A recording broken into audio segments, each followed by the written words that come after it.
Assalamualaikum warahmatullahi wabarakatuh. Waalaikumsalam. Alhamdulillah, puji dan syukur kehadirat Allah Subhanahu wa taala karena pada pagi yang cerah ini kita masih diberikan nikmat oleh Allah berupa kesehatan dan kesempatan sehingga kita dapat bersama-sama saat ini berada di studio BPP Bangko. Dan alhamdulillah pada hari ini podcast kita akan membahas tentang zakat peternakan. Sudah hadir bersama kita narasumber yang luar biasa, yaitu Bapak Ustadz Mawardi SUD. Assalamualaikum Pak Ustadz. Waalaikumsalam. Beliau adalah sebagai penyuluh agama Islam di kantor KUA Kecamatan Batu Hampar. Berikut tak asing lagi hadir juga bersama kita, yaitu Bapak Koordinator Penyuluh BPP Bangko, yaitu Bapak Sudirman AMD. Assalamualaikum Pak Sudirman. Assalamualaikum warahmatullahi wabarakatuh. Beliau ini Selamat sudah tak pagi. asing lagi kalau di YouTube BPP Bangko. Nah, pada kesempatan ini nanti Pak Saudara pemirsa di mana saja berada, kita akan membahas tentang zakat peternakan. Nah, selama ini mungkin sebagian orang mengira zakat itu adalah hanya zakat hasil pertanian, kemudian zakat mal dan sebagainya. Tapi kali ini kita khusus menayangkan tentang zakat peternakan bersama narasumber kita.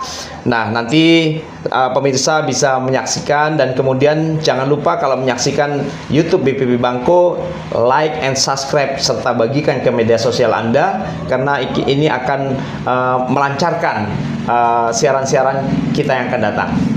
Baik, pemirsa dimanapun berada, sebelum kita ke narasumber utama yaitu Bapak Ustadz Mawardi SUD, kita tentunya acara ini akan diawali mukadimah dari Bapak Koordinator Penyuluh BPP Bangko. Dalam hal ini adalah Bapak Sudirman AMD. Kami persilakan Pak Sudirman untuk membuka acara ini secara resmi. Terima kasih Pak Host. Assalamualaikum warahmatullahi wabarakatuh. Alhamdulillah, para pemirsa podcast BPP Bangko, pada pagi hari ini alhamdulillah kita telah didatangi seorang tamu yang istimewa. Karena pada hari ini kita membahas masalah zakat ternak ya. Karena kenapa kita membahas zakat ternak ini? Tentunya supaya apa yang kita usahakan di bidang ternak ini bersih dari pertanggungjawaban ya, karena apapun yang kita usahakan di atas dunia ini, karena di akhir nanti kita juga minta dipertanggungjawaban ya Pak As ya. Jadi harapan kita pada pagi hari ini kepada pemirsa semua untuk menyimak acara podcast ini, karena mungkin ada hal-hal yang selama ini mungkin yang belum kita ketahui. Mungkin dengan kita menyimak podcast ini, kita mungkin bisa bertambah ilmu, juga kita bisa bertambah semangat dalam berusaha ternak, dan juga kita bisa menyelesaikan apa kewajiban kita. Jadi bukan hanya sekedar untuk merimakan ternak atau mengurusnya dan sebagainya, tapi ada juga kewajiban kita yang lain yang harus kita penuhi. Jadi dalam hal ini nanti mungkin bisa disampaikan oleh Bapak narasumber yaitu Bapak Mawardi, dan kami harapkan sekali kepada pemirsa semua untuk menyimaknya secara seksama. Jadi di samping itu juga kita minta kepada pemirsa podcast BPP Bangko untuk melakukan like and subscribe ya, untuk menunjang atau kemajuan YouTube kita ke depannya.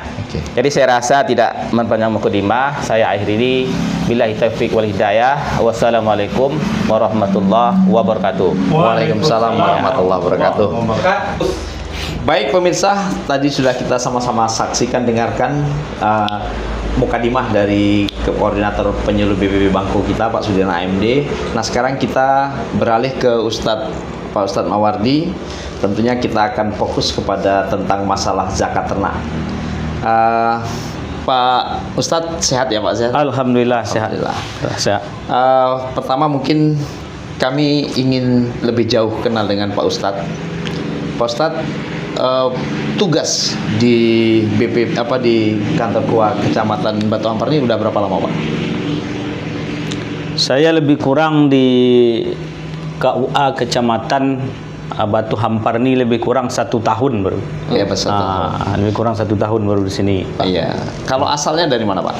Saya asli dari Kabupaten Kampar. Kabupaten Kampar ya. Oke. Kabupaten Kampar di Kecamatan Kota Kampar Hulu. Desanya tepatnya Gunung Melelo namanya. Wah, berarti itu dekat dengan Candi Muara Takus. Candi Muara Takus ya. Ya, jadi destinasi wisata juga ya, Pak. Iya. Yaitu dekat Candi Muara Takus. Baik, Pak Ustadz, pada hari ini kita akan berbincang-bincang tentang zakat ternak. Iya, ya. Jadi selama ini mungkin para petani kita di wilayah BPP Bangko ataupun di mana saja berada terobsesi zakat itu hasil pertanian saja seperti padi dan sebagainya. Tapi kali ini kita fokus kepada zakat ternak. Tentunya Pak Ustadz perlu memberikan pencerahan kepada pemirsa dimanapun berada. Apa itu pengertian zakat? Nah, silakan Pak Ustadz. Bismillahirrahmanirrahim. Assalamualaikum warahmatullahi wabarakatuh. Waalaikumsalam. Alhamdulillahirabbil alamin wassalatu wassalamu ala asrofil anbiya'i wal mursalin wa ala alihi wa ashabihi rasulillahi ajma'in amma ba'du. Alhamdulillah, kita mengucapkan rasa puji syukur kita kehadirat Allah Subhanahu wa taala, yang mana pada pagi yang berlimpah barokah ini Allah memberikan kita kesempatan untuk membuat suatu acara podcast ya, BPP Bangko. Mudah-mudahan kegiatan kita ini hendaknya menjadi amal jariah untuk kita. Jadi untuk BPP Bangko, mudah-mudahan kegiatan ini, andai kita nanti sudah meninggal dunia, sudah mati kita, sudah habis kita oleh cacing tanah, tulang menulang kita hancur, tetapi amal kita tetap mengalir. Yaitu kenapa? Karena kita bikin suatu kegiatan, dan kegiatan ini akan diteruskan oleh generasi-generasi muda kita nanti, atau ditonton nanti YouTube-nya oleh generasi-generasi kita setelah kita. Insya Allah kita akan mendapatkan pahalanya di sisi Allah Subhanahu wa taala. Amin ya rabbal alamin. Kemudian selawat dan salam untuk Nabi besar kita Muhammad sallallahu alaihi wasallam. Allahumma shalli ala sayyidina Muhammad wa ala ali sayyidina Muhammad. Allahumma shalli wa sallim. Soal zakat peternakan ini memang di masyarakat, soal zakat peternakan ini kalau kita tanya kepada masyarakat kita, mungkin sesuatu barang yang asing. Kenapa? Karena masyarakat kita mungkin bisa dikatakan jarang atau tidak pernah melakukan zakat peternakan ini. Maka zakat peternakan ini adalah sesuatu kewajiban membayar zakat atas hasil usaha peternakan yang wajib pada kaum muslimin yang memiliki hewan ternak. Hewan ternak ini dalam jumlah tertentu, dan hewan ini bukan semua hewan yang mesti dizakatkan, Pak. Walaupun Bapak punya ayam 2000 ekor atau 10.000 kandang, tetapi itu tidak wajib dizakatkan. Ayam wajib, Pak, ya. Kalau ayam tak wajib. Ayam tak wajib. Ada hewan-hewan tertentu. Apalagi puyuh. Lebih kecil. Lebih kecil. Nanti kalau ada masyarakat kita yang peternakan puyuh, itu jangan pula nanti diminta zakatnya. Itu tidak diwajibkan zakatnya. Tapi yang wajib dizakatkan peternakan ini yaitu adalah onta dan sejenisnya, sapi dan sejenisnya, dan ketiga kambing dan sejenisnya. Jadi berarti, Pak Ustaz, ya? 3. Yang kaki 4 berarti yang wajib ada zakat. Iya. Bukan yang kaki 4. Enggak. Nanti salah pula. Asal berkaki 4 wajib dizakatkan. Enggak. Bukan. Sudah ditetapkan sah untuk kurban, sah untuk akikah. Itulah yang mesti dikeluarkan zakatnya. Sah untuk korban, sah untuk akikah. Jadi hewan seperti itulah yang wajib dikeluarkan zakatnya.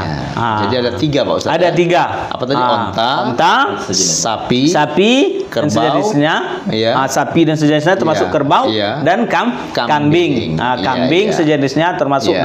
domba. Iya, iya, iya, iya. Itulah Jadi, yang kalau yang unggas yang unggas ya. tidak mesti, tidak wajib dizakatkan. Iya. Tidak wajib dizakatkan. Jadi sifatnya ternak besar ya. Iya.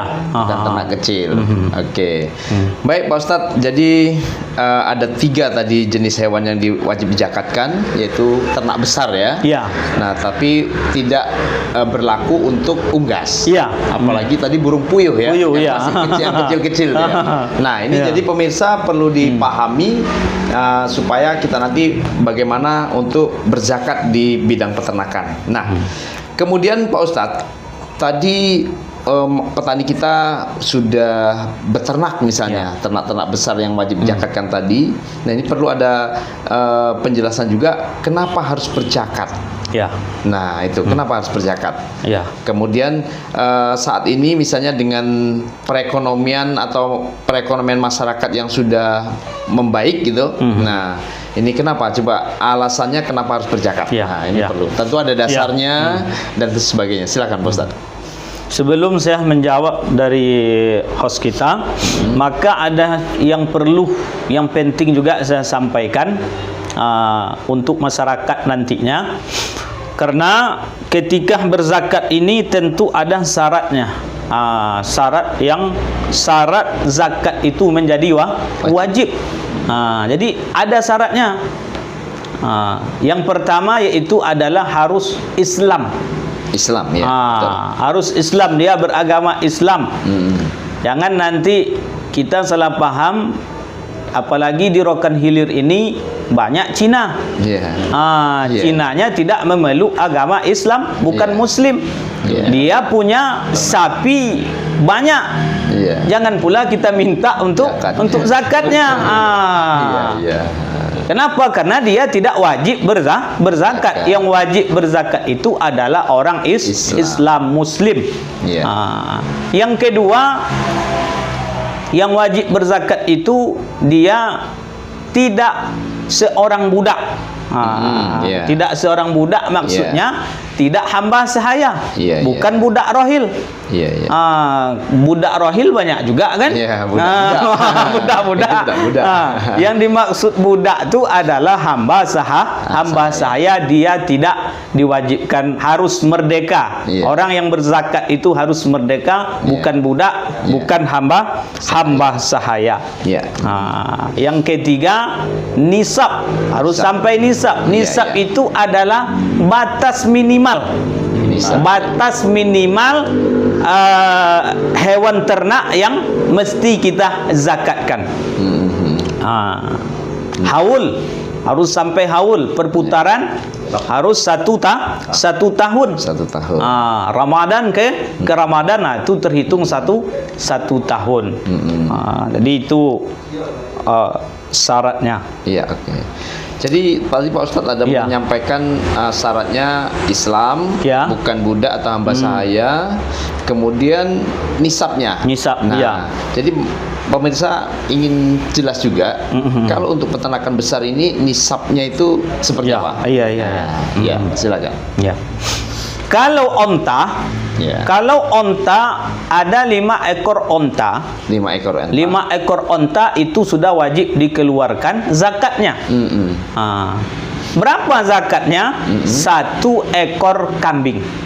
5 ekor onta. 5 ekor onta. Hitungannya 1 ekor kambing. Bukan onta. Tapi 1 ekor kambing. Artinya kalau kita nominalkan dengan uang, itu berarti harga kambing ya. Kan harga kambing. Harga kambing. Nggak mungkin misalnya anak onta yang sebesar kambing, kan enggak kan? Harga kambing yang umurnya 1 tahun masuk tahun kedua. Jadi kalau 5 ekor satu ekor kambing. Satu ekor kambing. Dan umur kambingnya 1 tahun penuh. Masuk tahun kedua. 1 tahun 1 bulan itu udah bisa. Ya. Pokoknya penuh satu tahun. Nah, jadi artinya Pak Ustadz, kalau dia tadi kan 5 ekor 1 ekor kambing ya. Ya. Kalau misalnya 10 ekor, berarti dua ekor kambing. Masih kambing. Masih kambing. Masih kambing. Sampai nanti ke 20 ekor onta. baru Itu masih kambing. masih kambing juga. 4 kambing. 15 kan 3. Ya. 5 1 kambing, 10 2 kambing, 15 3 kambing, 20 4 kambing. Dua di angka 25 barulah di angka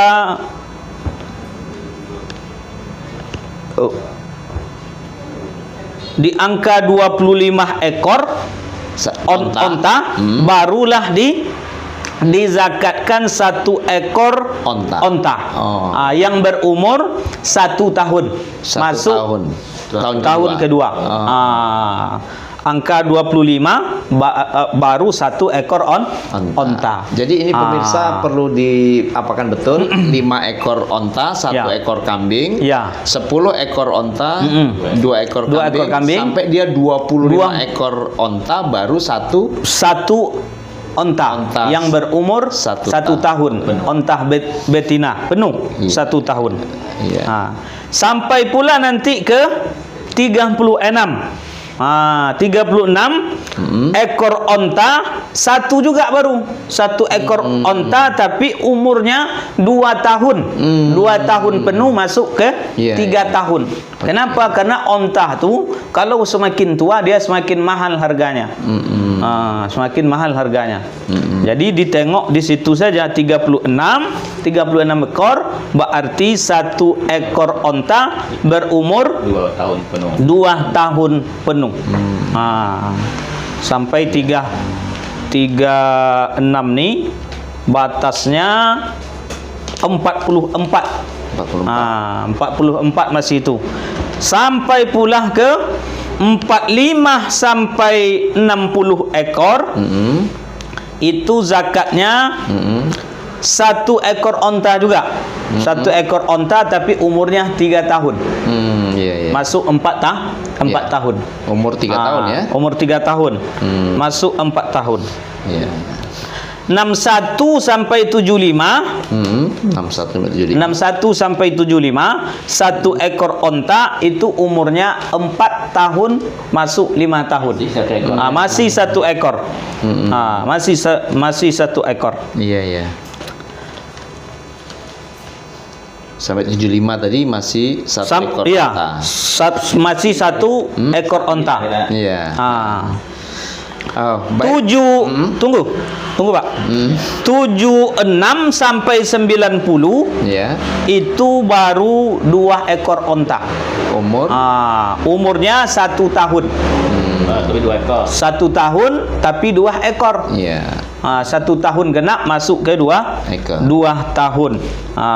Itu kalau sudah 76 sampai 90. 91 dan seterusnya tuh. 91 ekor onta itu 2 ekor onta betina berumur 3 tahun. 3 tahun. Itu soal onta. Kenapa ini disampaikan? Kan di tempat kita di Indonesia kan tak ada Ustaz onta. Ngapain dibahas itu? Ini kan sekedar ilmu untuk kita. Jadi baik, itu Pak Ustadz, kayaknya membahas tentang onta sudah ya. Sampai dia 2 ekor onta zakatnya ya. Nah, kemudian kita beralih yang banyak di Indonesia yaitu sapi ya. dan sejenisnya. Apakah sama dengan sapi? Kalau untuk sapi gimana pula perhitungannya atau nisabnya? Silakan Pak Ustadz. Kalau zakat sapi itu nisabnya 30 ekor. 30 ekor baru. 30 ekor sapi. Zakatnya 1 ekor anak sapi berumur 1 tahun. Anak sapi berumur 1 tahun. Anak sapi, iya. Sapinya tuh umur 1 tahun. 1 tahun. Kalau 30 ekor. Kalau 30 ekor. Sampai 40 ekor sapi tetap satu juga. Satu, tapi umur Tapi umurnya 2 tahun. 2 tahun. Masuk 3 tahun. Iya, iya. Jadi itulah seterusnya kelipatannya. Jadi kalau kita punya sapi 120 ekor contoh, Iya. 120 ekor bagi 3. Bagi 3. 40. Berarti sapinya 3 berumur 2 tahun. 3 ekor berumur 2 tahun. Itu kalau 120 ekor 120 ekor sapi. Pokoknya dikalikan 40 terus. Iya. Kalau 70 berarti 41 31. 40 2 tahun sapi, yang 30-nya 1 tahun sapi. Jadi macam tu cara menghitungnya. Iya, iya. Kalau sapi. Dan itu berlaku untuk kerbau juga ya? Ya, berlaku untuk kerbau juga. Iya. Berlaku untuk kerbau juga. Oke. Sapi dengan kerbau. Iya. Jadi pemirsa sudah perhitungannya sudah onta, sapi sudah ada ketentuan nisabnya. Nah, sekarang kita beralih ke kambing, Pak. Kambing lah. Ya. Iya. Zakat kambing nisabnya Ya. minimalnya 40 ekor kambing 40 ekor kambing berarti 1 ekor kambing yang berumur 1 tahun. 1 tahun. Itu 40. batasnya itu 1 tahun. Iya. Kalau lebih tak ada masalah. Iya, iya. Iya, Kalau lebih tak ada masalah. Minimal lebih ya. bagus ya. Minimalnya 1 tahun. Oke. Itu 40 sampai 120 masih tetap satu kambing. Minimal umur kambingnya 1 tahun. Iya, iya. Oke, jadi 40 sampai 120 Iya. masih 1 ekor kambing. 1 Zakatnya. ekor.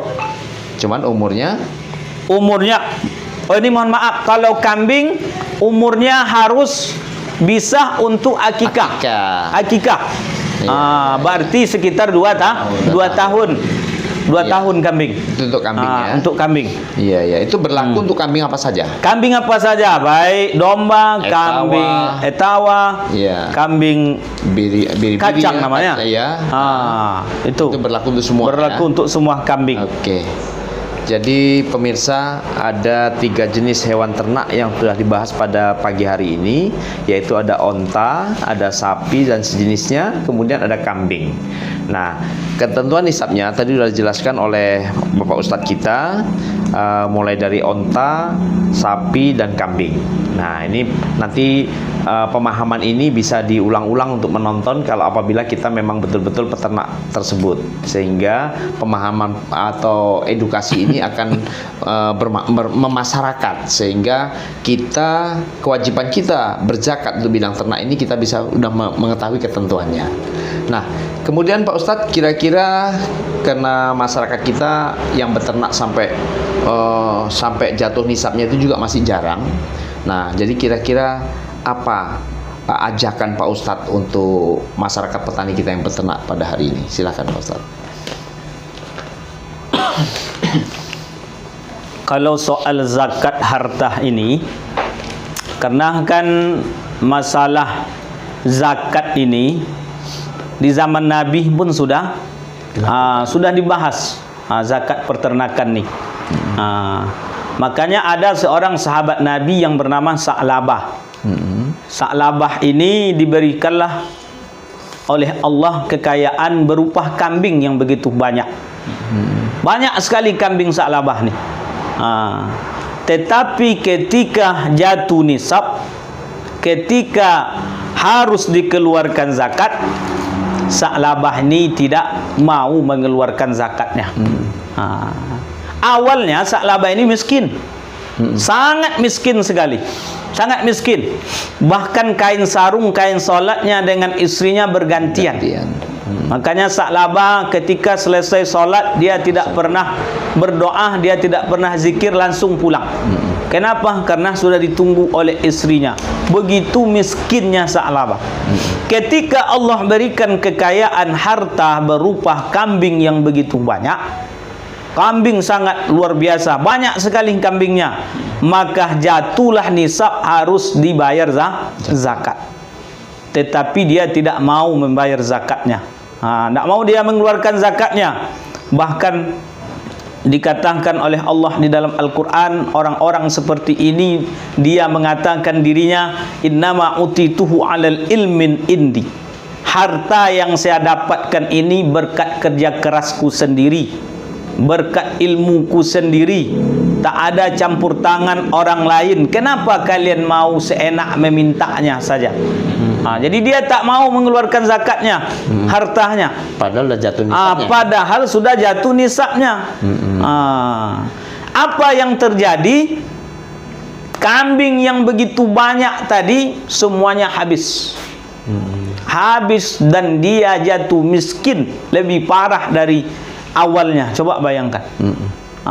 Begitulah orang yang tidak mau mengeluarkan zakat itu. Jadi saya himbau kepada masyarakat bahwa ketika kita mengeluarkan zakat ini, yakinlah ketika kita keluarkan itu kita tidak akan jatuh bangkrut, kita tidak akan miskin, kita tidak akan melarat, hewan kita itu tidak akan berkurang, bahkan Allah akan tambah keberkahan daripada harta kita itu.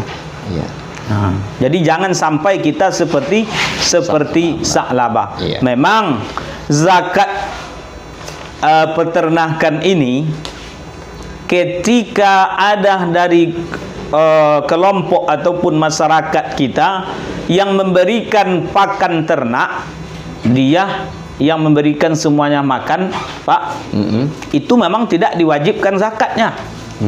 Tidak diwajibkan zakat ketika makanannya itu dibeli. Dibeli. Tetapi himbauan saya kepada masyarakat, walaupun tidak diwajibkan untuk berzakat ketika kita beli semua pakan itu, karena yang wajib dizakatkan itu adalah hewan ternak yang makanannya itu tidak kita belikan, dia makan di suatu padang rumput. Padang rumput yang begitu besar, lebar, di situ dia makan, maka itulah yang dikenakan, yang diwajibkan zakat. Tapi walaupun tidak diwajibkan untuk membayar zakat ketika kita beli makanannya itu, kita sediakan pakannya, maka himbauan saya lebih bagusnya, lebih baiknya kita zakatkan juga ketika sudah sampai nisabnya. Zakatkan juga. Kenapa? Karena di sini adalah keberkahan, kewajiban. Keberkahan daripada harta kita. Coba kita bayangkan ketika Allah ni umpamanya Allah berikan kita 5 ekor onta. Yang Allah minta 1 kambing. Bukan onta yang Allah minta. Tapi kambing. Sampai kita memiliki onta 25 yang Allah minta 1 cuma. 1. Coba kita bayangkan. Dan korelasinya kepada terhadap ekonomi masyarakat ini sangat luar biasa. Kalaulah sadar orang Islam untuk mengeluarkan zakat, baik zakat harta dia, zakat mal, dan zakat peternakan ini, maka kemiskinan akan tertuntaskan, terkurangi. Makanya aqimus shalah ke masjid wa atu zakat ke baitul mal. Jadi orang non-Islam berbicara dengan orang non-Islam di luar Islam itu zakatnya luar biasa, Pak, orang itu. Bukan zakat namanya, tapi pengeluarannya itu, harta dia itu. Bahkan dia itu ada yang diminta sampai 15% dari hartanya. Dari 15%, kita cuma 2,5. Makanya kalau kita lihat bagus tempat ibadah orang-orang non-Islam itu. Kenapa? Karena memang tuntunan dia macam itu. Kalau di kita di bawah zakat, kalau orang itu adalah pengeluaran wajibnya. Kalau tidak nanti dibayar, tidak dibiarkan saja jenazahnya. Iya. Baik Pak Ustadz. Jadi karena waktu juga Ya. itu ajakan dari Pak Ustadz Mawardi untuk kita semua bagi peternak, petani-peternak agar mengeluarkan nisabnya apabila sudah jatuh nisabnya. Ya. Tuh, tadi sudah diterangkan untuk onta, kambing dan sapi dan sejenisnya serta kambing. Jadi para pemirsa dimanapun berada, mungkin penjelasan tadi bisa diulang-ulang, kemudian supaya kita tetap komitmen untuk membayar zakat, khususnya zakat ternak. Baik pemirsa semua, karena waktu kita juga Pak Ustadz, Ya. Pak Koordinator, jadi kita cukupkan podcast kita pada hari ini cukup di sini. Jangan lupa tonton terus podcast BPB Bangko dan jangan lupa like and subscribe serta share ke media sosial yang lainnya untuk keberlanjutan podcast ini supaya ilmu-ilmu yang lainnya juga akan kita Amin. sampaikan. Amin. Terima kasih. Wabillahi taufiq wal hidayah. Assalamualaikum warahmatullahi wabarakatuh. Waalaikumsalam warahmatullahi wabarakatuh. Wabarakatuh.